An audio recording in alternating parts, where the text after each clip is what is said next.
What's up, guys? Welcome to another episode of Kate the Jeep, and today we're going to be talking about GMRS radios and why I've made the switch for a few reasons. GMRS, as sold by Rugged, are these little gray radios that they currently have. They also have a Motorola set, but these are their brand new ones that they've just recently come out with. GMRS stands for General Mobile Radio Service. So General Mobile Radio Service, it's a series of frequencies that the government has allowed people to basically talk to each other on for a very small fee to purchase a license.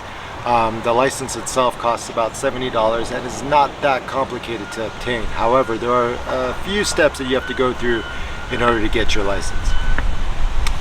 As opposed to a ham amateur radio license, which does require a class, does require a test for you to then be certified and allowed to have a call sign and use a ham radio.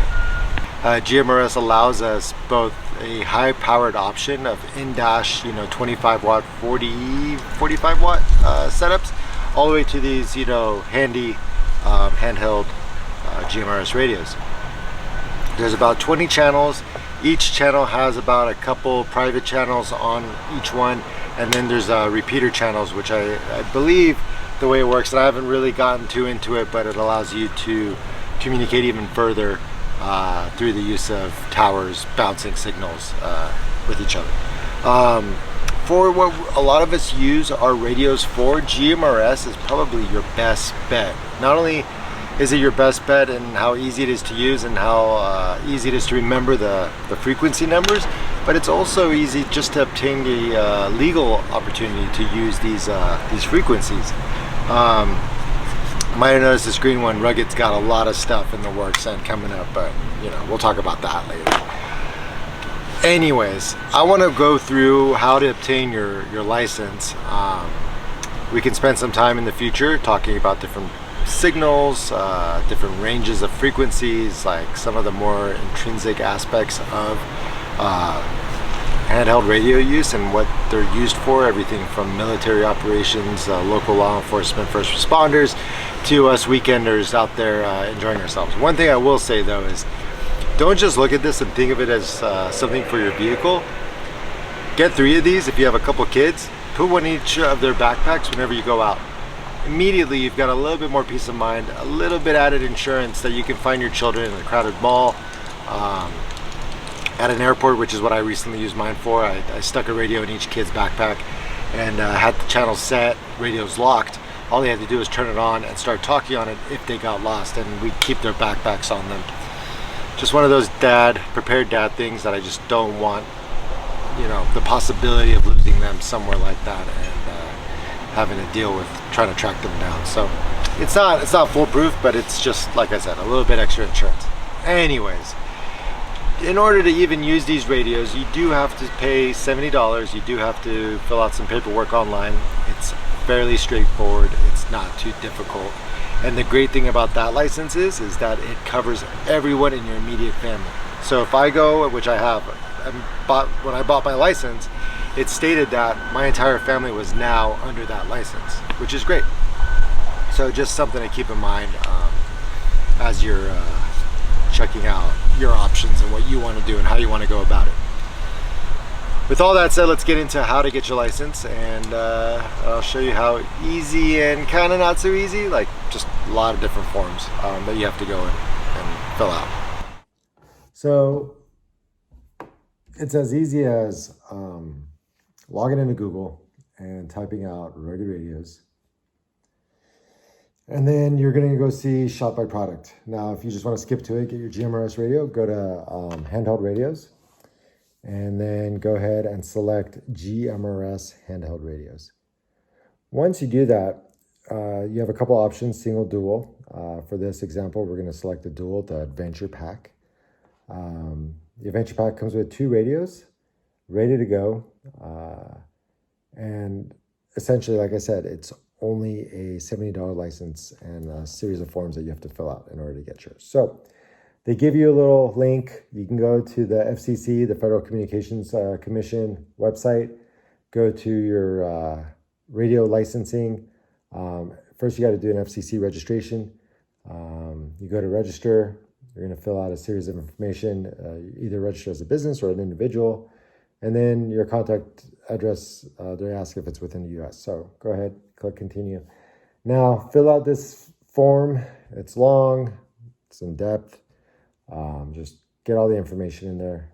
It's also going to ask for things like first, last, mailing address. It's going to ask for you to create a password, a security question, a security answer, a bunch of just pieces of information. And once we click next, you're going to see that you got an FRN registration. The FRN registration comes with an FRN number. That FRN number is located on that first line of copy above the blue box. Once you get your FRN number, you can use it to download your authorization once you get approved.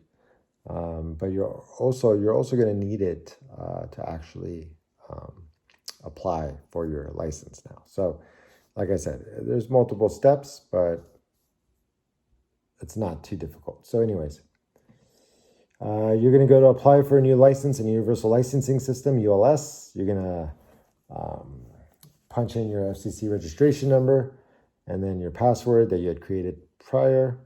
I'm going to go ahead and submit that. Then you're going to go down on the menu on the left and you're going to apply for a new license right at the top. It's going to ask you to select a service. Scroll down all the way to the bottom for GMRS, and it's ZA, General Mobile Radio, GMRS. They just put the service out of there. So GMRS, it's the very last option, at least when I did it here. Click continue. Does this filing request STA? Nope. If the applicant is exempt, blah, blah, blah. So I just know all the way down, but if you're a yes, put yes. Once again, you got to put in some personal information. Okay. So apply for your new license, fill out the information. I'm just using some made up information here. Yep. Mic check. Throw in a random zip code. Oh, there's my phone number and my real email address. So there it is. Click on continue. Basic qualification. Has this applicant or any party in the application or party indirectly been convicted of a felony? Looks like that's maybe a bad thing if you have. You click yes, continue to certify. You click on that. So after you click on continue to certify, it's going to take you to the payment gateway. First, you got to sign, electronically sign to agree that everything that you've put in there and you understand, blah, blah, blah, blah, blah. You're not going to do anything bad against anyone else. Submit your application. And so then you get a file number. Once you get your file number set, you're going to have to continue for payment options. $70, like I said. Click on continue for payment. You have to log in with your FRN number that you previously received from the first step. And then you click on make payment on the next page. So making a payment will take you to the payment gateway. Pay from a bank account, credit card, wire transfer, or check or money order. I've already done this. I'm not doing it again. But once you've completed that step, you will then be able to, after you get verified, log in. And then you'll see that you have a license which has been approved for a period of 10 years. So mine was granted on September 1st, 2021, and it's good until 2031. Once you go to the General Mobile Radio license itself, it'll show you what it looks like. And then at the very top in a green bar, you can download your official electronic authorizations here. You click on that, it'll allow you to download your license via PDF. So click on that. Go ahead and move over your application number, or your authorization number, sorry. Move over your authorization number and then click print out. And then there you go. You have a FCC radio station authorization. This is your permit and authorization to use a GMRS radio. So ruggedradios.com is really cool. They just redid their whole website, And essentially, you can find everything you need just by going to the menu. You can choose from handheld radios to in-vehicle radios. They've got amazing headsets and everything you can need or want to use for in your vehicle or what have you. So check them out, ruggedradios.com. As usual, thanks for watching. Appreciate it.